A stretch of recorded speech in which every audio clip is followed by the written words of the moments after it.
you have a blood clot in your left subclavian vein. Well, they said to me, well, you may not ever be able to play baseball. I was like, what are you talking about? Like, what do you mean? I feel fine. I just get this thing out of me. Like, cut it out, do whatever you got to do. Let's go. Is if we just subscribe to the thought and the mindset that whatever is happening at this current moment is okay. This is where the story starts. This is where the evolution of Shawn French starts to happen. You know, we feel as a human being that if we control how we react to things and we, you know, ignore something, then it's not the reality. I had the wheel, but every single second I was tapped into that fear and I let that shit burn. You cannot control the journey. All you can do is trust.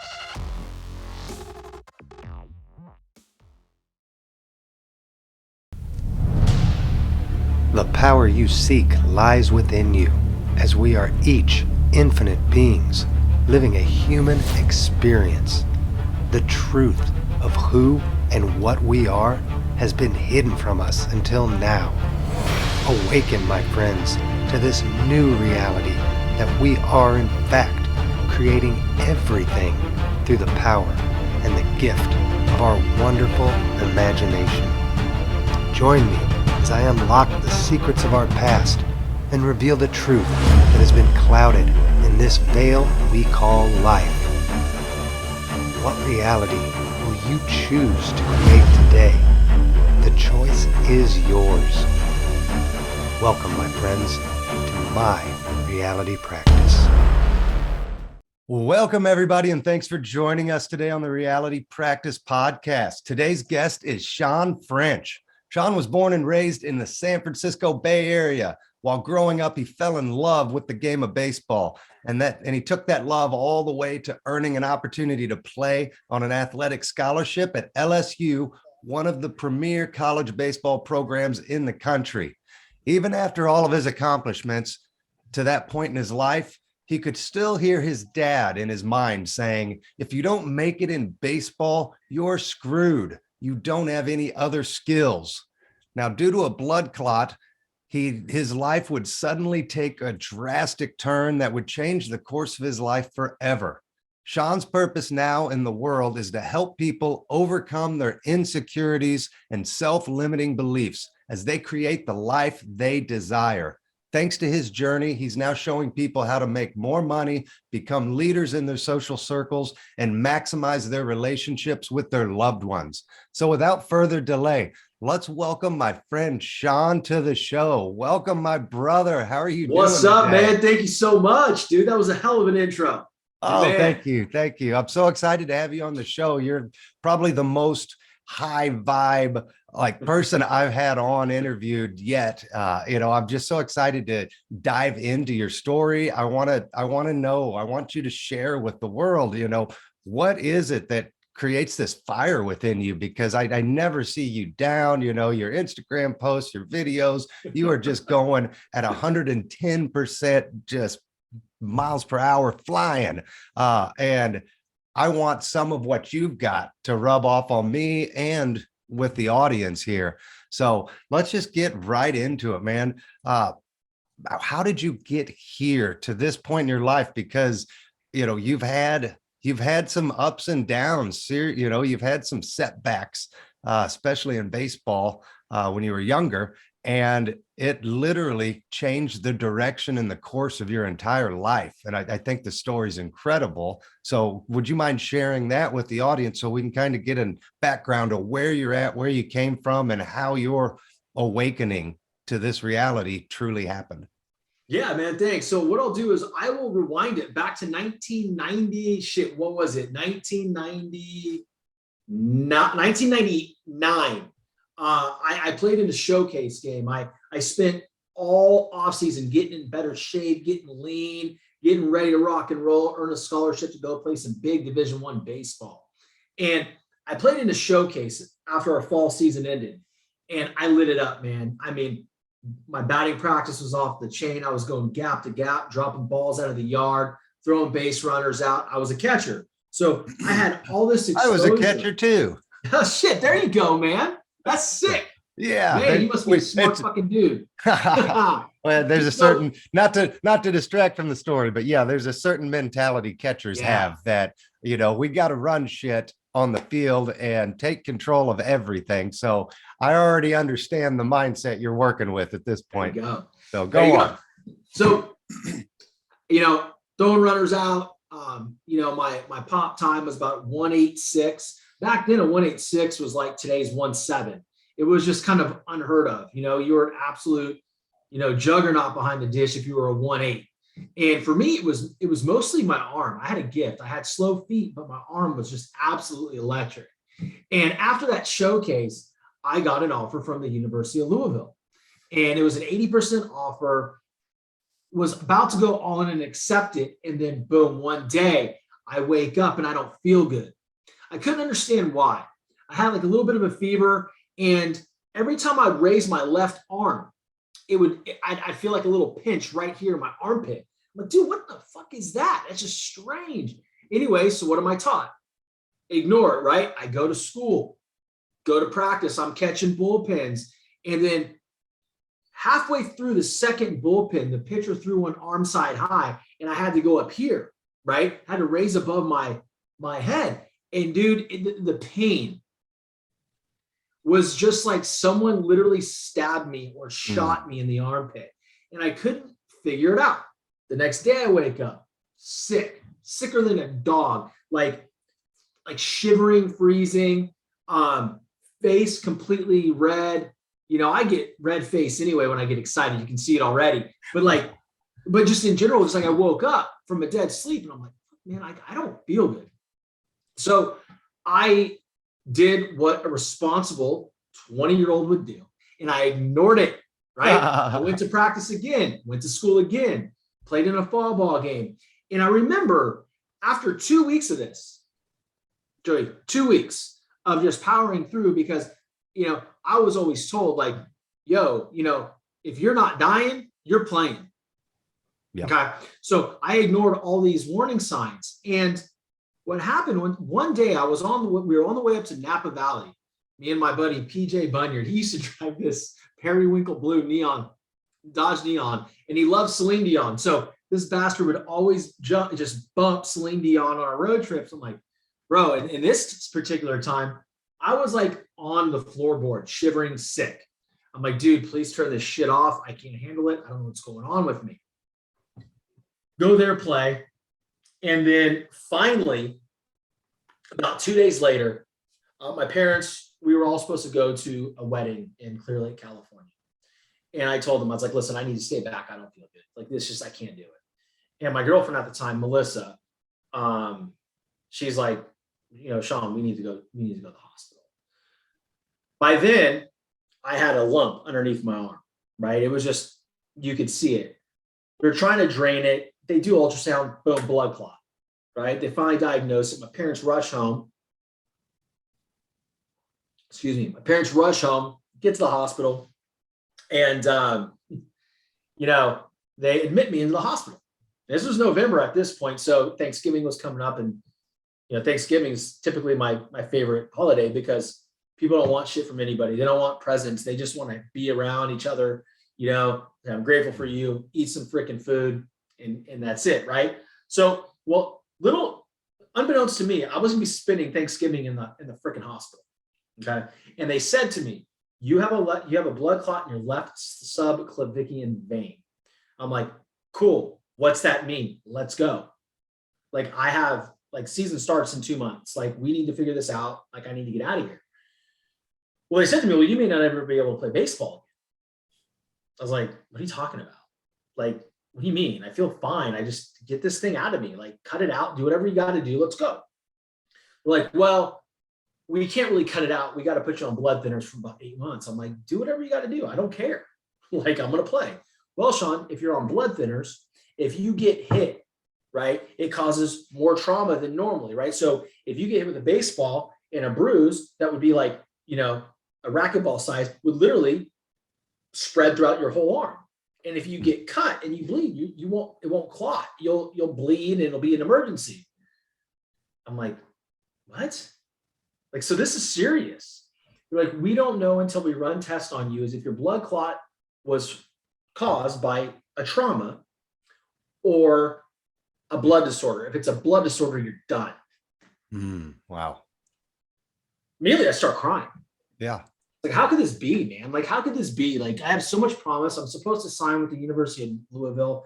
I'm supposed to play in the major leagues because I don't have any other skills, because that's all I fucking heard when I was a kid. I didn't know what a wrench was. I didn't know what a socket wrench. I didn't know what, any of these fucking tools were. My dad made me acutely aware of that constantly. And I remember sitting there just thinking my life was complete. Long story short, I go through all the 6-7 months of the blood clot, and I'm taking my Coumadin every day. I got a medic alert freaking chain. I'm, 19, 20 years old. You're like an 80, 90-year-old. I'm like, help, I've fallen. I can't fucking get up. Right. So it took a big hit to my psyche. Right. I just, lost a lot of confidence there. Anyway, I battled through that shit, man. I got better. It was caused by a trauma. Don't know what it was. We don't know. I did have a small collision 2 weeks prior to the injury. Third baseman was coming in, my friend at the time, Keith Mendonça, and I kind of collided. We weren't communicating on a pop-up, but nothing hurt. It didn't hurt, right? So that's the only thing I could really pinpoint what happened. And after I got better, I ended up transferring junior colleges and played at the College of San Mateo and lit it up, right? Lit it up. A lot of different offers, small schools. And then LSU came along after they won the College World Series. So naturally, what did I do? Yeah. I took the small scholarship to LSU because growing up, I always had this affinity for LSU. Yeah. Purple and gold. And to me, it was just the colors of royalty. And like every time I would see an LSU football uniform, an LSU baseball uniform, to me, it signified success, excellence, and a champion. So I took that shit and I went to LSU. Nice. And it was injury after injury, buddy. Oh, no. Anyway, so that's that part of it, and I don't want to get down too much into the weeds of how many injuries I had and, what my experience was as far as, lack of playing time. But here's what I can tell you. What I learned my last year at LSU, I was finally able to get on the field. After the fall season, I was number 6 on the depth chart. Not even going to make a travel list. Like, I was going to get to practice. I was going to be on the roster, but would I ever wear a uniform during a game at Alex Box Stadium or traveling? The answer was no. It wasn't going to happen. And when I told my coach, I was like, well, thank you, because I thought you were going to cut me. He's like, no. We're not going to cut you. We're going to keep you around. But dude, you'll never have an at bat. You'll never do this. You'll never, right? So I said, okay, let me ask you a question. If I come back in the spring in really good shape and I perform well in the spring inter-squad games, is there a possibility that I may be able to move up? He's like, yeah, but dude, come on. It's not going to happen. So from that point on, I walked out of there. A lot of people, and this is where the story starts. Okay. This is where the evolution of Shawn French starts to happen, and I start to understand that I am truly in control of who I am and what I do. Nobody else. So from that point on, a lot of other kids would walk out of that locker room, call their mom and dad, and say, I'm done. I'm never going to make it. What I did, I went home. My friend Dustin Hahn that I lived with, he played baseball with us, right? We lived with our teammates. I said, brother, you're jacked out of your mind. You're so lean, you're in great shape. What's your nutrition plan? Write it down right now. He writes everything down that he eats. And I went directly to, I think it was Winn-Dixie, in Baton Rouge. Yeah. And I bought everything on that list. I said, what do I need to stay away from? What do I need to do? Physically, what do I need to do? He's like, you need to run in the morning, you need to run in the evening, you need to lift in between. So I wake up in the morning, run 2 miles, go lift, run 2 miles in the evening. Then it turned into, oh my God, I'm leaning up. So then I would run 7-8 miles during the day and then just lift. And then I was done. And once the season started, I was third on the depth chart from 6th. Okay. Someone got hurt. I went moving up to 2. It happened. I ended up being the backup catcher. And I didn't perform very well because my mindset just wasn't there, right? I had blown my my every bit of energy just getting to that point, and I didn't have that extra bullet in the chamber like I do now, right? So I was able to take it one step, but I couldn't get to the next step.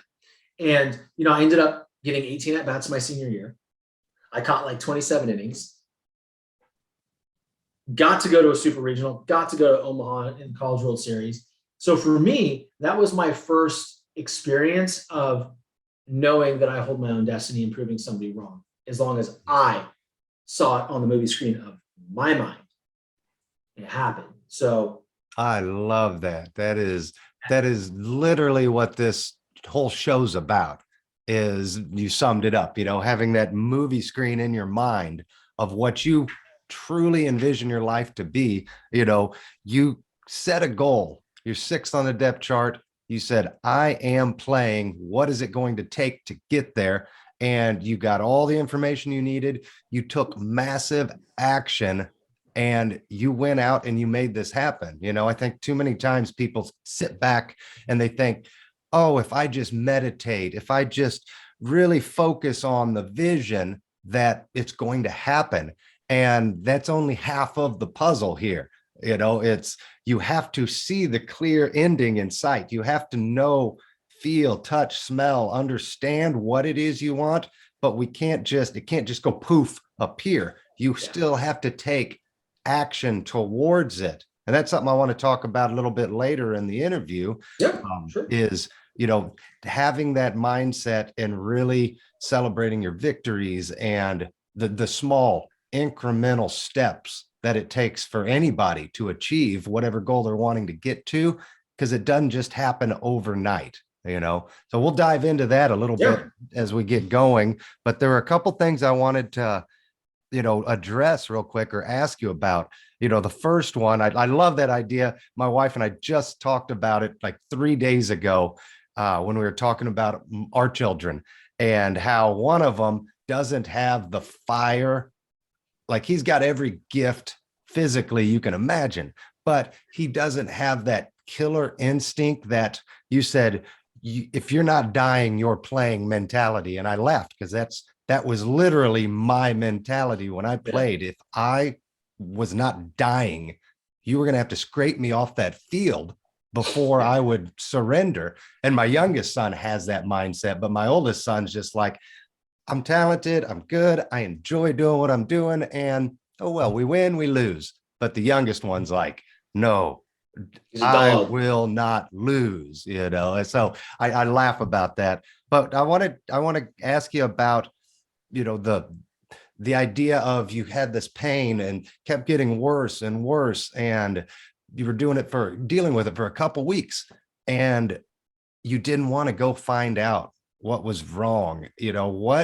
What do you think it is about people, that fear we have of not wanting, like, we know something's going on. You knew you had a lump growing out of the side of you, and it's like, I'll be okay. I've done it. I have ignored stuff that it doesn't exist. I got a kidney stone. Nope, not there. I don't feel it. Ow.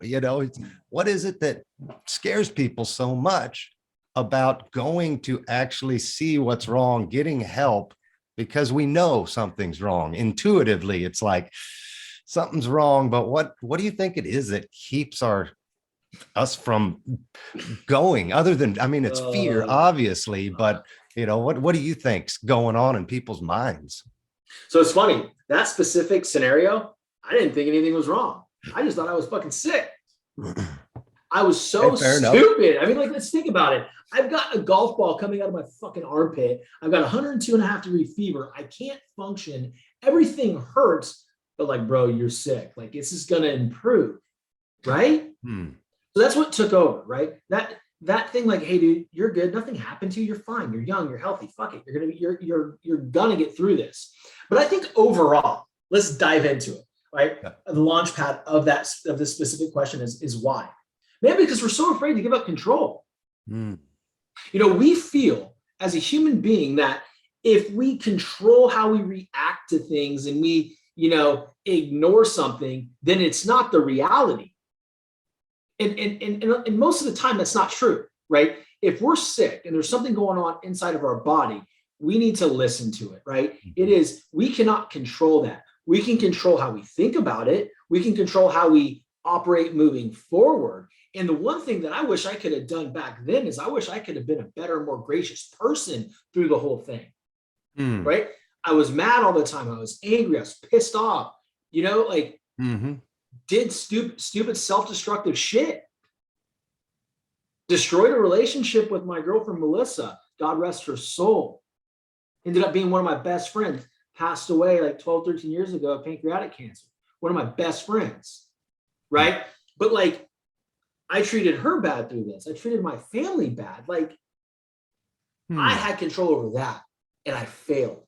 And so every single day, even though it's hard, we cannot control things, right? We can't control the external factors. We can control how we react. I'm sorry, how we respond. How we respond to it. Absolutely. I love that. I love that answer. It's the idea of giving up control, because you were literally at the point where you were told your life is changing, possibly like the life you knew up until this point could be completely over, and everything you'd planned and dreamed and envisioned, the doctor tells you, I can't tell you if you're going to get better, if you're ever going to play again. What was going through your mind at that moment when you're being told your life is not in your control, that you just had to let go and give it up at some point, right? Yeah, I think for me, it was, like I said, it was denial and anger, right? You tell a 19, 20-year-old kid that he may not be able to do what he loves. He's still playing at peak performance because of some freak injury. Like, how could you, I did a lot of blaming, like, God, how can you put this on me right now? I was this close. Like, this is my path. Like, really, I don't know what my path is, right? It's up to God. It's up to the universe, right? He's the only one that knows, right? So for me is just surrendering, right? I finally just surrendered, and I'm working on that as we speak, because I'm a human being. But I think the most important thing as humans is if we just subscribe to the thought and the mindset that whatever is happening at this current moment is okay, right? That if I'm perceiving this as bad, I'm going to end up better on the other side and end up where I need to be anyway.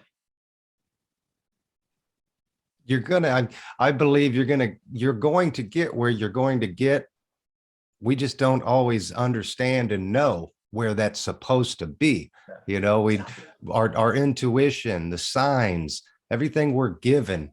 It's like, we're given everything. It's within us. We just have to unlock it. We have to understand and seek the truth behind it, because it's like what we envision is not always what the plan is, what God has, what we agreed to come back here and do, and this whole game we're playing is just the remembering of who we were supposed to be versus maybe the ego wanting us to be something else.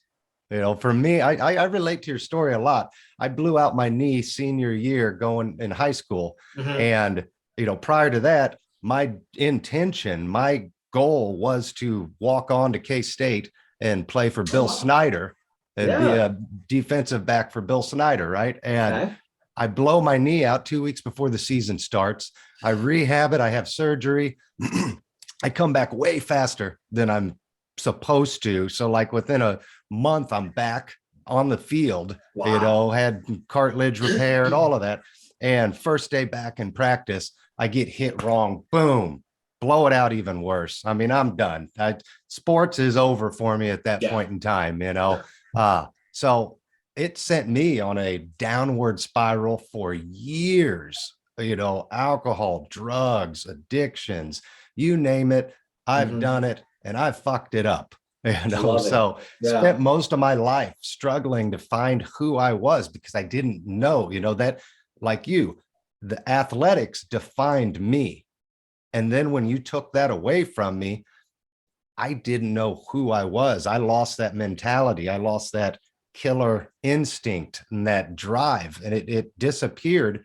Didn't disappear, it just lay dormant for so many years before I finally remembered, who I was and what the power I had. I think that goes back to the importance of mindset.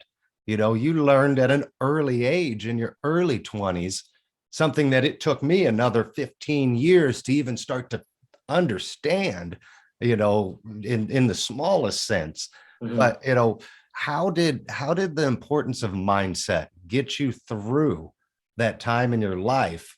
And what specifically did you do, you think, that really that shifted everything? You shifted realities in a sense.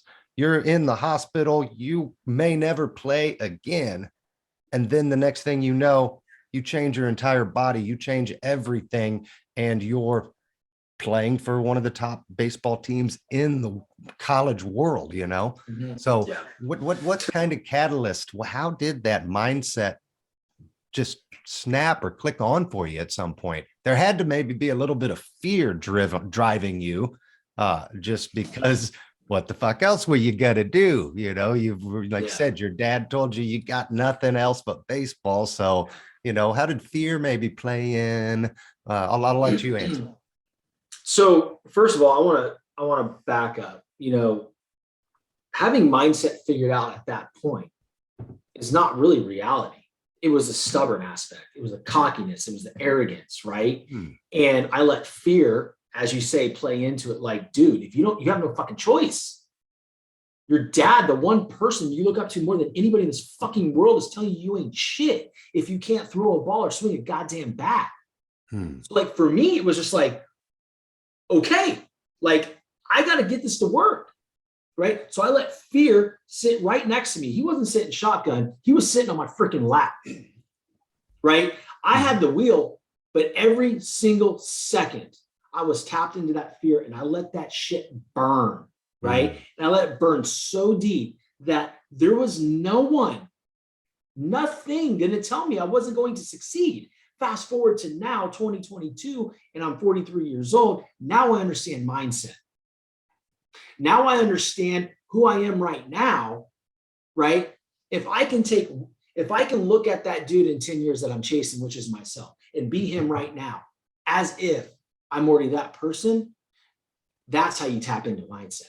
That's how you tap into everything else. That's how you become great, right? It's not just like, okay, well, and that's why you look at the movie The Secret back in the day. That movie's so incomplete. Right.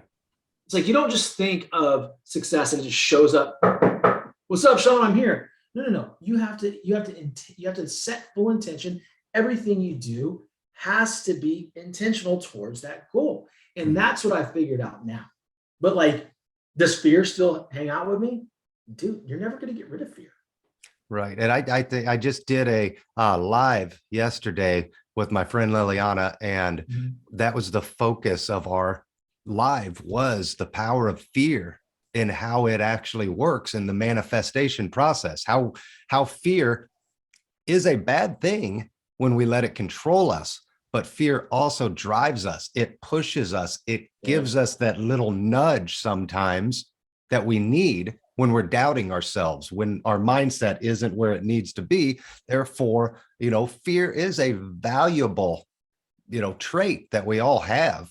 It's just a matter of how do we control the fear? How do we control the thoughts that are going in? And I think that ties into the next question I have for you, because I say often that creating your own reality is your personal responsibility. And you talk about a lot about how your feelings are your responsibility. So I kind of think they work hand in hand. We're responsible for how we feel and the emotions we bring. Therefore, that's creating the reality we live more powerfully than anything else I can think of. So, why don't you dive in a little bit about the importance of feelings and why it's our responsibility to understand those feelings and to act accordingly? I think feelings are super important, good and bad, right? I think we have to have the awareness to know that if we're feeling bad about something, we're feeling sad and we don't feel like we want to do anything, that our feelings cannot get in the way of our actions. We have to act and completely disregard. We can feel those emotions, but we can't let them control us to a point where we don't act, right? And when you're feeling great, those are the best days, right? When you're vibrating at that high energy and everything's feeling natural, right? You still move, you move faster, right? Because you know you're in that flow. You're in that flow state. When you have to force it and meditate, and meditate meaning, for me, it's listening to certain music. Close my eyes, put on my headphones, and I'm in it, right? Yes, and that's when that. earlier, like you seem like you're always high energy. Like, dude, that's not true, right? That's what people see. That's how I choose to be. That's how I choose to show up. Who wants to see depressed Shawn French? Nobody, right? I mean, like the people, but like the people that are closest to me know that I am like a very human. Like, all right, dude, Shawn's going through his shit right now. Leave him fuck alone. Let him refocus, right? Oh, I love that. But I mean, it's like, you know, I love emotions because and feelings, because they allow you to understand what your thoughts are. You're feeling bad, check your thoughts. You cannot be having good thoughts and be feeling like shit at the same time. It breaks every single law. I so relate with you. You know, I am driven by feelings, by emotions. You know, I'm an empath. I didn't realize what all's going on. You know, why I get so down. I get depressed at times, and I've suffered from it my whole life. You know, but it's funny the way you said that. You know, because everybody perceives me as I'm off the charts, high energy, like go. Yeah. Not like that. Usually, you know, I have to push myself many times to be who to be the perception of who I need to be, you know, because shit happens. Life gets you down. You know, I used to be on Adderall for many years for ADHD, and, you know, everybody thought that's why I'm so amped up. That's why I'm so high, you know, and as of was a year ago, October. So what, like 14 months, I quit cold turkey, you know, told the doctor, fuck off. Yeah. I don't need your shit anymore. I don't need you telling me how I need to feel or what I need to be doing. Your drugs, you can keep them. I'm done. And I hung up the Zoom call and never touched another Adderall again. I think my energy's higher now that I'm not on those amphetamines, those drugs pumping me up. But, you know, I think everybody around me is like, they see that I'm more calm in a lot of ways, but I'm still the high energy, amped up dude that you see. So it's just, I laugh when you say that, you know, and my thought in your response was, I've been told so many times, you know, nobody gives a shit about your feelings. You know, whatever I'm feeling, whatever you're feeling, it's our personal responsibility to change it or to analyze why we're feeling that way and fix it. But nobody gives a shit. If I'm sad, I'm happy, whatever. Nobody gives a shit. Everybody's living in their own reality. You know who else doesn't give a shit how you feel? Who? Your fucking goals. Yeah. Your aspirations, your highest self does not care how you feel, because your highest self isn't feeling that way. Right.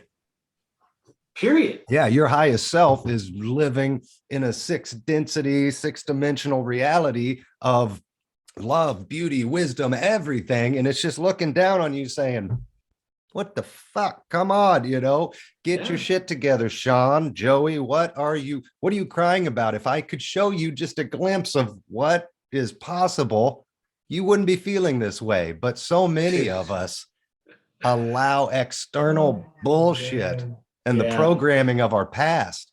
You know, you're not good enough. You don't know anything. You have no skills other than baseball. That programming that we receive at such a young age, just for so many of us, defines who we become. And we never get the opportunity to unlock the truth of who we can be, who we're meant to be, you know? Yeah, man. Like if our future self could just show us what our life's going to look like in 2 years, would you be worried about someone cut you off? at a stoplight? Would you be pissed off that the person cut in front of you at the fucking racetrack? Probably not, right? Right. And that's the thing. The goal is to tap into that on a day-to-day basis. Is this going to matter in 5 years? That's a great way to look at it. I know I do. I don't worry so much anymore about bullshit. Like I live a life of nearly zero stress and Beautiful. just nearly zero fear. Now I still have fear on certain aspects, especially when it comes to my children, things of that nature. But that is a fear I'm working through because one, I can't control the outcome of anything, and two, not outside of me, and two, I can't control the plan of how this evolution works. If bad things are meant to happen, which many bad things have happened in my life to me, if bad things are going to happen or meant to happen, I can get pissed off, I can get angry, I can blame, I can be a victim, or I can understand that I don't know everything and I don't know why certain things happen the way they have to happen, bad things, right? But it's an understanding that God's protecting us, God's guiding us. Our higher self has a plan. We just have to trust in that plan. Man, we cannot judge the journey. We got to be a part of the journey. We have to surrender to it. That's it. Like that's the true secret. Oh, I love that. That's the episode. That's the name of the episode right there. What would say it again? You cannot trust, or you cannot control the journey. All you can do is trust. You cannot control the journey. I love that. Cannot control the journey. Fantastic. All right, let's switch gears. Kind of not. I mean, same flow here. You live in the belief and the mindset that everybody is able to, and it's our right to live in abundance and to have success. It's attainable for everyone. And why is it, that you feel so many people continue to live in that mindset of lack? Why are there so many haters out there that, if you say you can be rich, you can live the life of your dreams, why are so many people refusing to accept it? What do you think it is in their programming that is keeping them from understanding that we all are entitled to abundance and success? Because I believe I am right there with you in that feeling, but I see it every day, everywhere we look. What do you think is controlling that and driving that wrong narrative, really? Being uninformed. Right? So listen, if you didn't know, you don't know what you don't know. All right. You can hear about it. You can see it on TV. And if it's not a part of your everyday experience, your life, in the life of those around you, it's white noise. It truly is. It's like a different language, like somebody speaking in Chinese. It's a different stratosphere. It's like a different planet, man. Before, it's all about who you surround yourself with. So here's my advice. I don't know the true answer. I can tell you what I think. And what I think is people are just uninformed. They don't understand it. They think there's a scarcity of money, a scarcity of success, right? And that's a limiting belief. That shit was put on them. And they chose to subscribe to that frequency. They're like, okay, I own that. If he's successful, then I can't be. If I'm successful, my competition loses. That's not the way life is. Look at everything around us. Elon Musk isn't even a freaking astronaut. He's sending people to the fucking moon. Right? Don't tell me shit can't be done. Right. Absolutely. Like people listening to this that don't believe that you control your own destiny, please rewind that shit and listen to that again. Because for me, if your mind can conceive it, you can achieve it. I learned that playing baseball, right? They talk about visualization, right? Seeing things before they happen. And the other thing is they just don't have the people around them that push them to a better belief system. What they have is they live in a world in the crabs in a bucket. As soon as someone tries to get out, they fucking yank them right back in. And then they try to get out and someone yanks them back in. And it's like this like vicious cycle, and it keeps getting recycled, man, and they don't get out of it. It is a vicious cycle for sure. And it's a comfortability level. I think that we've Sure. all we've all been programmed into, over the years. It's like just a repetitive, the haves and the have nots, and the narrative that's always been told to us. Just think of the story, the fairy tales and everything we're told as children, about the princes and the kings and the peasants. And, we've just been programmed to believe that accept who you are and where you're at, which is perfectly right. Be grateful and appreciative of where you're at. But the idea is we've been told that there's a cap. It's like, Yeah. you can't ever get here. You can go up and down here on this side, but you can't ever get here with these people because somehow they're better. They've been given more. They've learned more. And I think you're right. We just don't know what we don't know.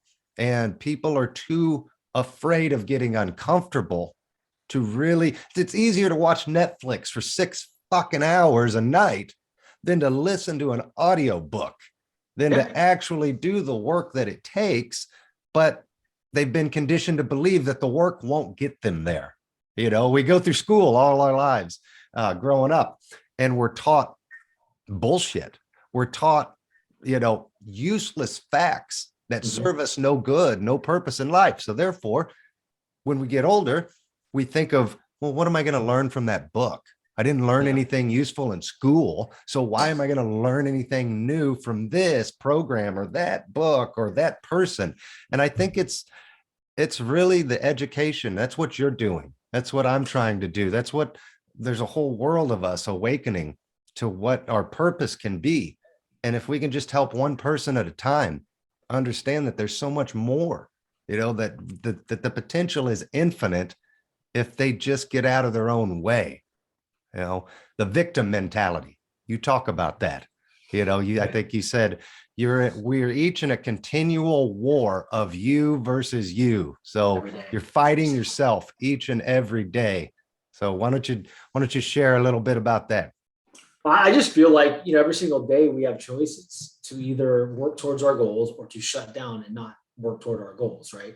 And we are the only our competition is our own selves, right? It's not the person to the side of us, in front of us, behind us. Because if we look at our competition as someone else other than us, everything gets way too clouded. That's where comparisons, expectations come in, depression comes in. You start spiraling out of control because I'm not good as Joey. My dad was right. I'm stupid, I'm fat, I'm ugly, I didn't play baseball, so I'm nothing. Dude, the reality is all those things we're choosing to believe, right? So this isn't my dad. He was just the catalyst. And you know what? He did the best he could. And that's the other point. It's our job to take care of our own household. The way that you were raised, the way that I was raised, the things that were told and handed down to us is based on our parents' perception of reality. It's their paradigm. It's our job to shift that shit for our kids. Because if we don't, then they grow up thinking the same thing. It's a hamster wheel. We just repeat it over and over. It just perpetuates, and it goes on and on into the next generation, And then, so for me, when I say you versus you, it's easy to control that. Shawn, are you better than you were yesterday?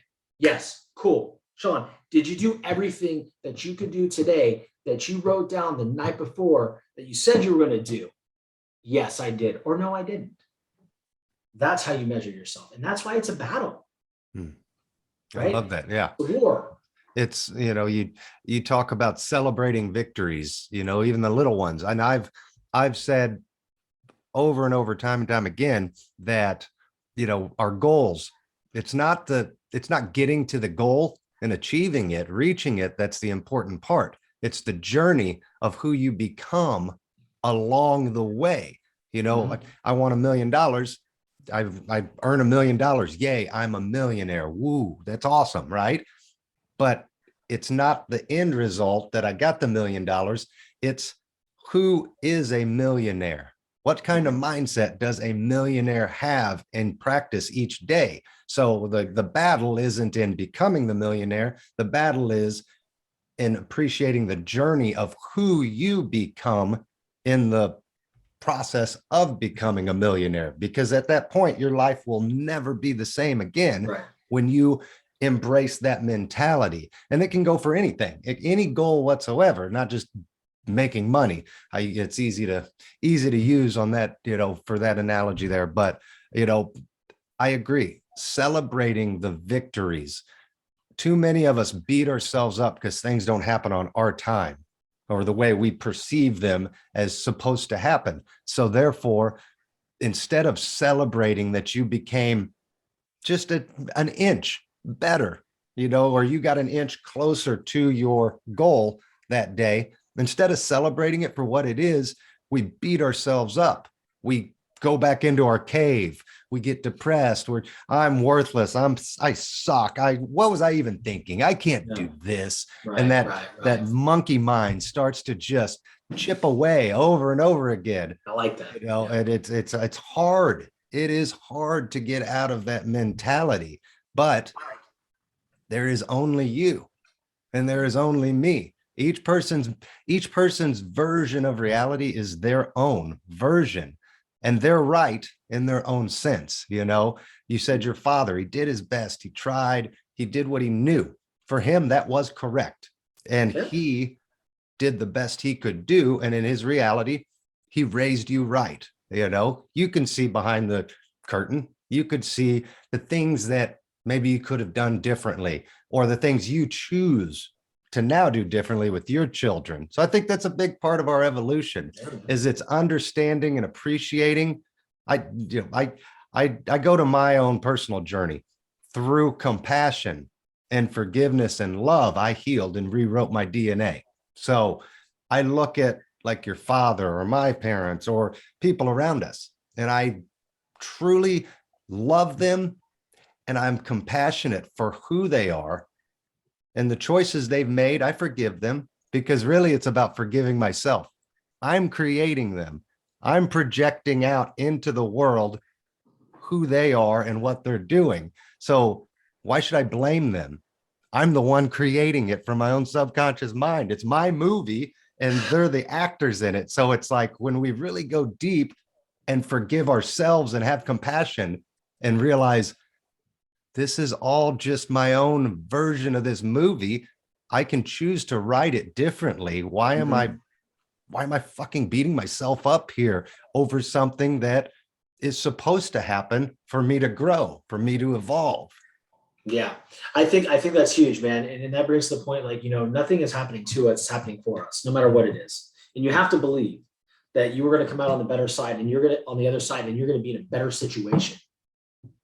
You didn't get into the college you wanted to. Cool. It worked out for you. You're in a better spot. You're right where you need to be. I didn't make it to the major leagues. Cool. Look at my family. Right. Look at where you're at now. Absolutely fucking gorgeous wife, amazing friendships, amazing career, amazing coaching business that I've started. Like if I'm a Major League Baseball player, I don't have any of these people in my life. I'm not sitting here with you. This isn't possible. This is worth more money, more anything than a freaking title. Like Major League Baseball player. Cool. I know a lot of Major League Baseball players. Cool. Yeah. Like it's awesome. They got there. I mean, I'm not taking anything away from that, but for me, I have to accept this. And what you're talking about specifically correlates to the quantum realm, and that there's an infinite number of lifetimes, an infinite number of possibilities and avenues each of us can go down, and they're happening simultaneously. In another reality, you are a Major League Baseball player and you're living a life that you couldn't even imagine, but you're doing it. But you, at some point in your early years, you chose to change that frequency. Something happened. You jumped to a different timeline. And at that point, you started down this reality of the life you're currently living. but that, I've gone in many times, I meditate and I go in and I think,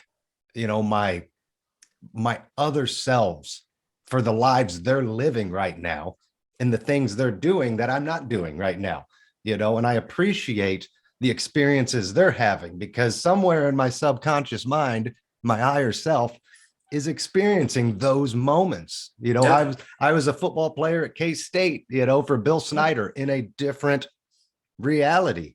And what can I learn? What can I take away from that experience? It's all up there. It's all in our, Mm-hmm. it's all in the infinite space and wisdom of the universe, but tapping into it, when we can really start to tap into it and appreciate right where we're at now and all the other things that could have happened or have happened to get us right here, I think that's where the power really starts to ignite in us.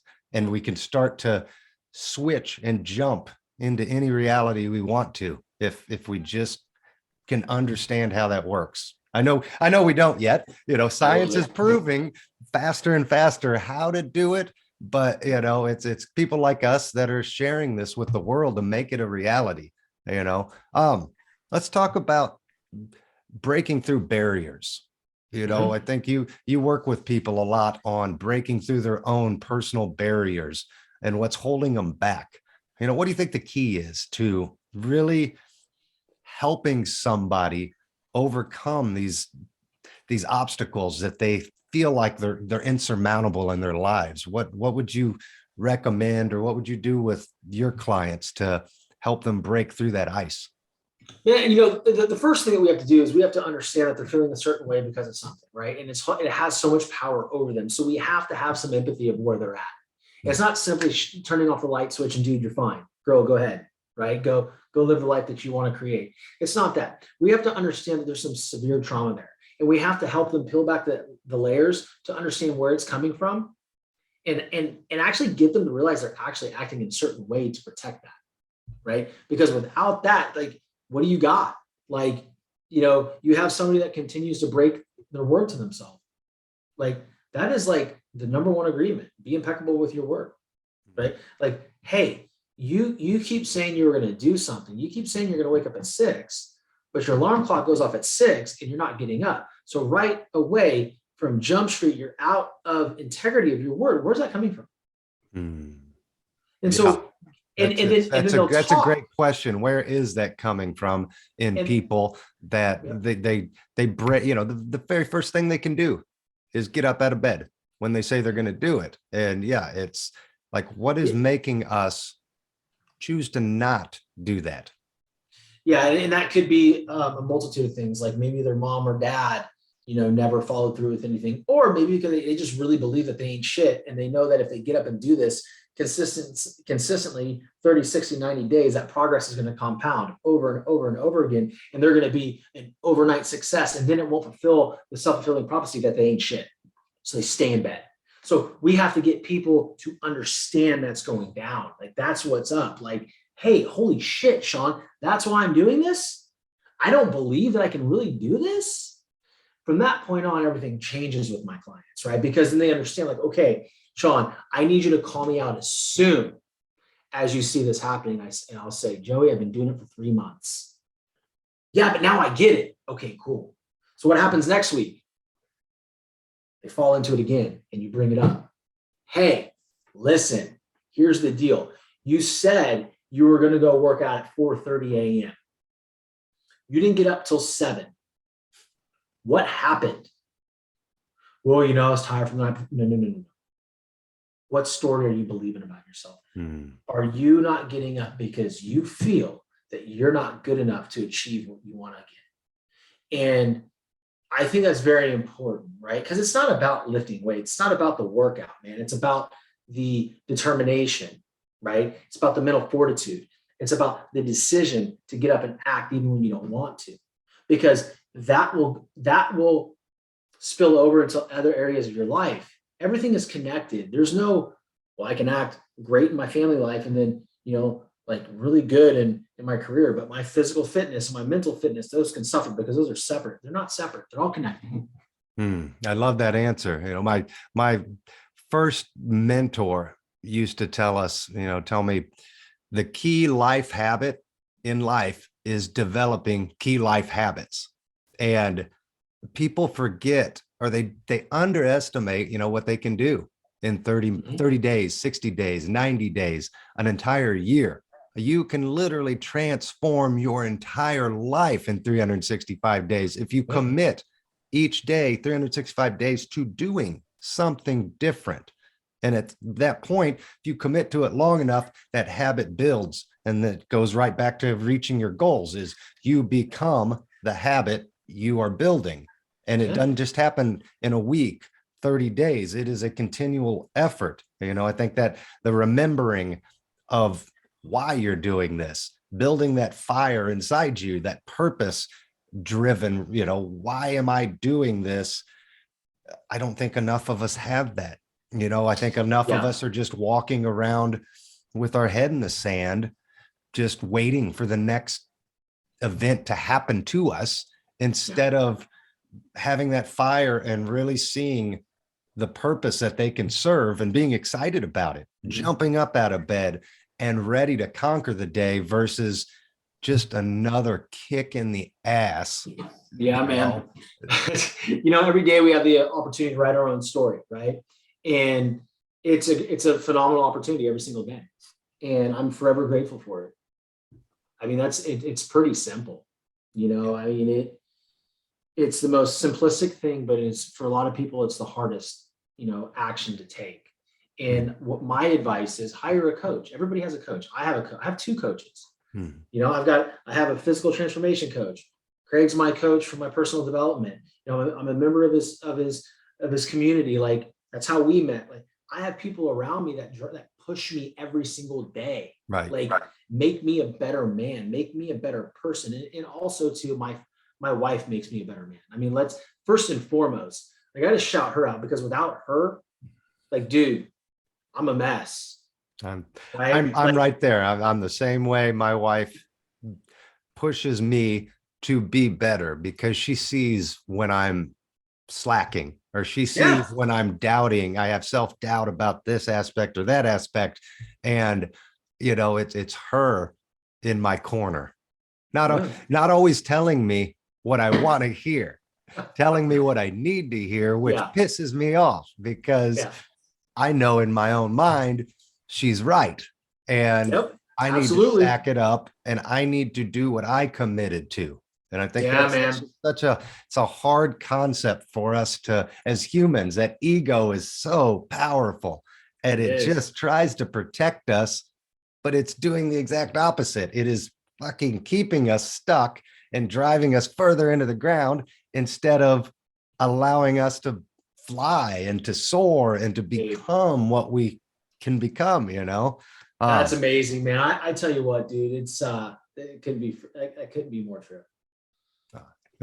Hey, tell me, why don't you share a little bit with us about, as we wrap up here today, about the Determined Society? You've got a Facebook group. Is this your business, your coaching business? Yeah. So the Determined Society is a free group on Facebook. They can go just search the Determined Society, join the group, answer the questions, drop their email in, and they're going to get a bunch of good, tips from me, some videos, some high vibe shit. Members post things, the chat goes crazy, right? A little comment section.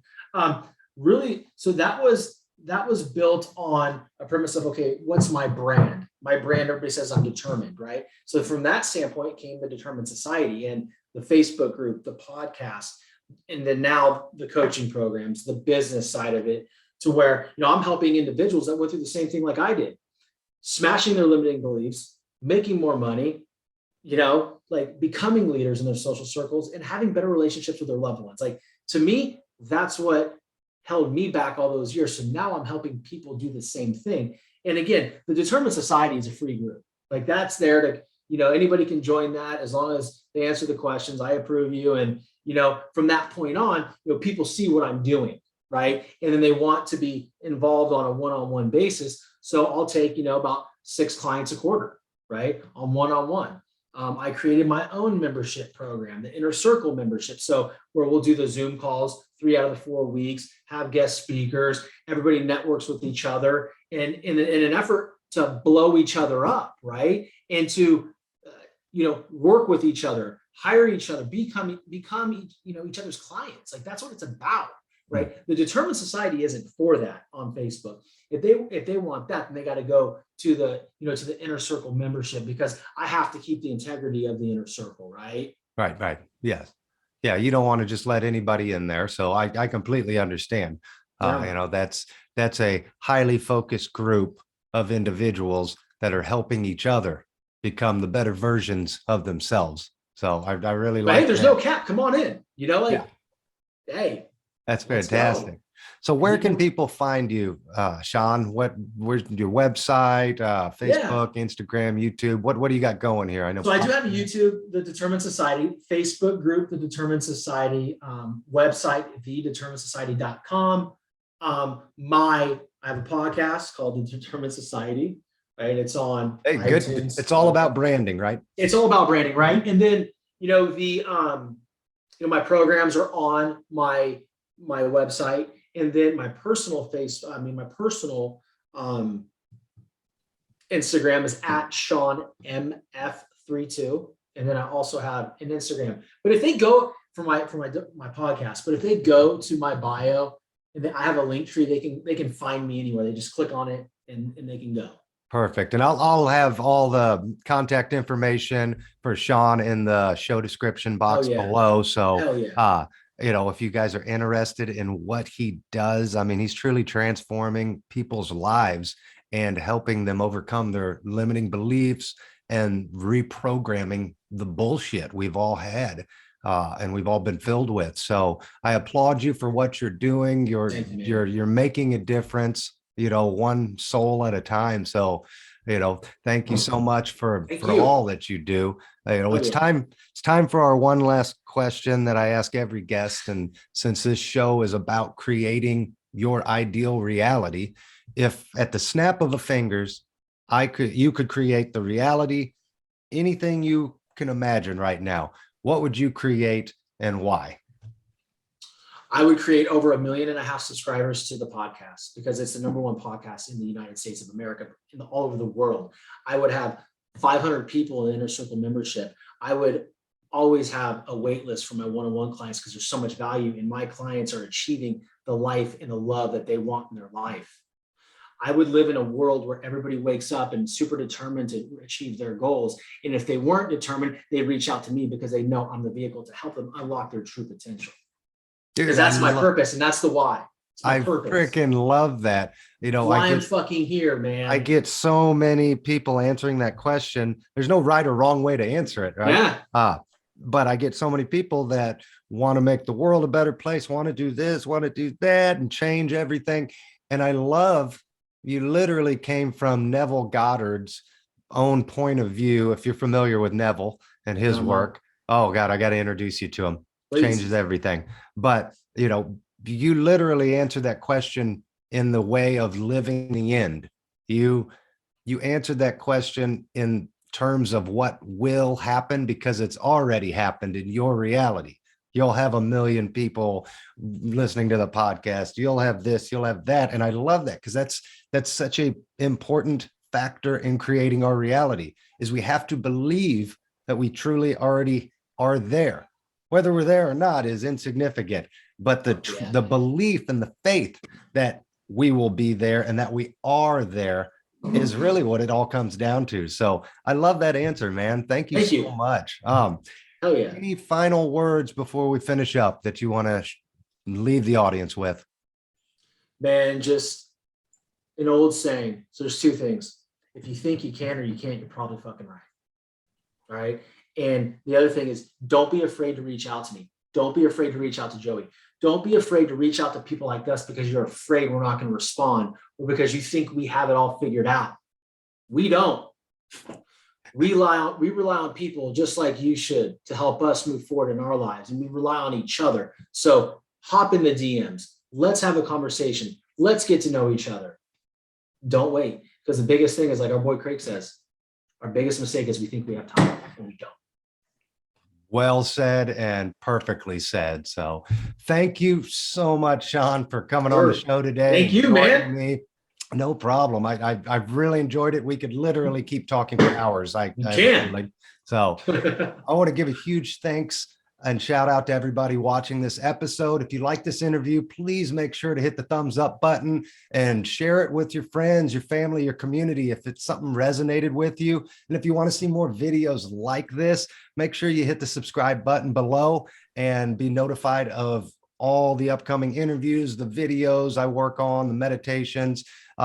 Guys, thank you for watching. Thank you, Shawn. And Thank until you. next time, you're welcome. Until next time, stay blessed and remember to ask yourself, what reality are you choosing to create today? Bye now.